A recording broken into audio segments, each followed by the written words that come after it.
Hello, welcome back to another video. Can you hear that? Tune in. It's rain. Again. I've got you positioned on my kitchen window for the light because it's so dark, as you can see behind me, and it's just started throwing it down. So sit back and relax to the sound of the South Yorkshire rain. Welcome back to another video. I've got a fantastic video today. So excited. I had such a good time looking for these products on Ocado. British, UK made and owned products, and we're going to be trying them all this weekend. We're going to have fun. I've had fun already finding them. I hope you enjoy seeing them. Let me give you a little bit of background as to why I am here doing this today. A recent comment on one of my videos regarding where products come from led me onto an adventure on Google, looking at all different products and all different brands, and I was at it for about 5 days.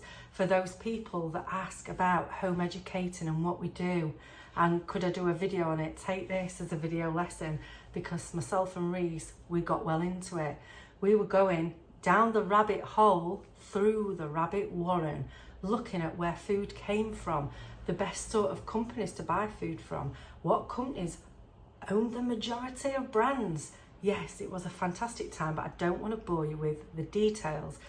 However, it left me wondering what brands are on the shelves that are actually owned by companies within the United Kingdom and are produced within the United Kingdom. Because when we was looking at all the big brands and the ownership, it didn't look like we'd got a lot.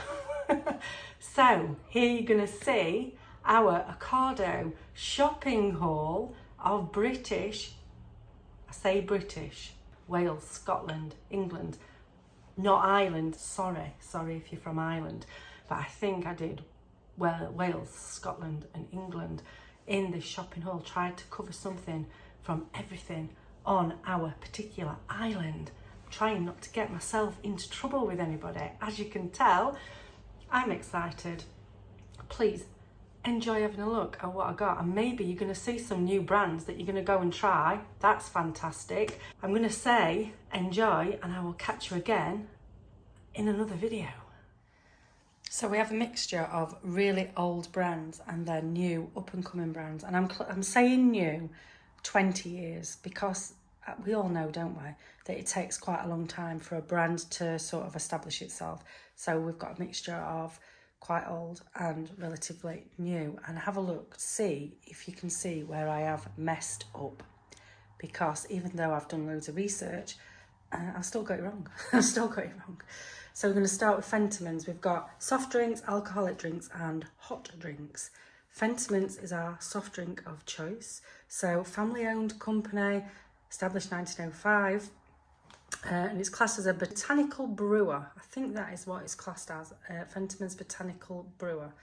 Anyway, I believe, and this is just by chance because I didn't know this until I started reading more into Fentiman's, that the ginger beer is the first flavour that Mr. Fentiman made back in the day. And as we probably all know, because it is quite a popular brand, isn't it, that they've got loads of flavours now. One of those flavours we got was cherry cola, because the kids do like cherry coke. Interested to see what they think of this cherry coke, because this to me is always more of a traditional taste than the mass-produced stuff that we just generally reach for in the supermarket. So cherry coke, ginger beer, and then we're moving on to the alcoholic stuff. So we have got all the brands that I have not heard of before, that are vaguely interesting to me. So we'll start with Cranes. So Cranes is two brothers, twins, that started this company up. I think, looking by the name Cranes, Cranberries, the first flavour might have been Cranberries. Maybe wrong, I've done some reading on it. I didn't know that the Cranberries used to be called Cranberries, and I don't think the lads knew either. It was the dad that found that out, and that's how the name came about. So we've got Crane cider in cranberries and lime and blueberries and apple. So I hope that they are really nice. Naturally light, 30% fewer calories. And then we're moving on to this. Now, this is quite an old brand, I feel. Henry Weston's, brewed in Herefordshire. It's not Hertfordshire, sorry. And we are good at brewing stuff. We are good at brewing stuff, and we're good at cheese. And I'm sure we're good at loads of other things. But when I think of things that we do really, really well in the UK, brewing cider definitely is one of them. Making cheese is one of the other really good things that... and Henderson's relish. Right, so Adnams Southwold English Lager. Now, this is classed as a more sustainable lager. I can't hold that much information in my brain, so if you want to know why it's more sustainable, go over to the website and check it out. There's lots of information. And again, with the toast, this is also classed as a sustainable lager, craft lager. It's made out of the rag ends of bread, basically. So waste bread turned into a craft lager. And these, I think that they give so much money to charity as well. But again, go and have a look. Now, moving on to the hot drinks, because you can't have a weekend without a hot drink. Taylor's of Harrogate is one that's relatively close to us. Decaf ground level 4 coffee. I can't have caffeinated coffee because it sets my heart palpitations off and also makes me talk a load of drivel. I am on the lookout for really decent decaf coffee, and I think what I'm going to end up doing is when I go to Cornwall, I'm going to go over to Falmouth. They've got some fantastic coffee shops in Falmouth. I'm going to pick up a bag of, I think it is the Cornish Coffee Company, something like that. Beautiful, beautiful coffee. I'm just hoping they do a decaf version. And then the tea bags, Yorkshire tea. I think most people are familiar with this box. Let's move on now to the snacky bits. And we have got Scottish blackcurrant preserve, also known as jam. Mackie's, made in Scotland from lots of fruit that I think is grown in Scotland, but it's not a family company, and I just presumed, which presuming is dangerous as you're going to find out in a bit, I just presumed it were a family company with the name Mackie's, but it isn't.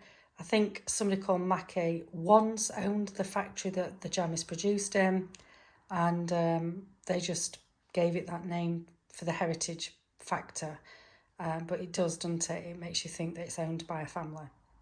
It is nice, it's a good price point, and I think it's about £1.80 for a jar in Ocado at the minute. Real Lancashire Eccles cakes. Now, you know, that's something to be proud of. These have been around a really long time. Don't know how long though, because I actually haven't got a date in my head.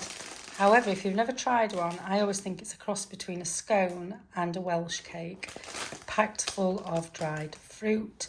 There's only myself that likes these in the house, so I think I'm going to give a couple to my mother. Otherwise, I'm going to have to eat all 4, and I don't want to do it.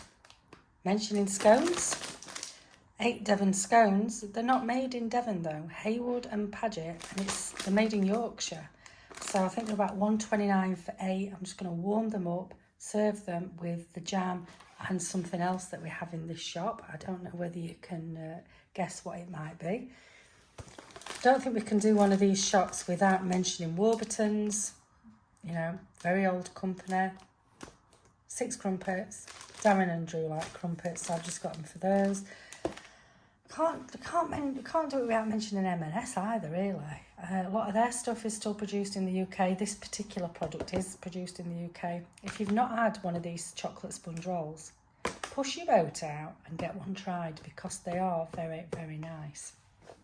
Now, this is my first cock-up, because I just presumed that Jacobs was still Irish owned. It isn't. It was bought out. So I think that we can be forgiven for thinking some of these home brands are still home brands, and they're not. They've been bought out by bigger players. So we have got those crackers though to go with this cheese, Godminster Mature Organic Cheddar. Let me read and tell you what it says on the back.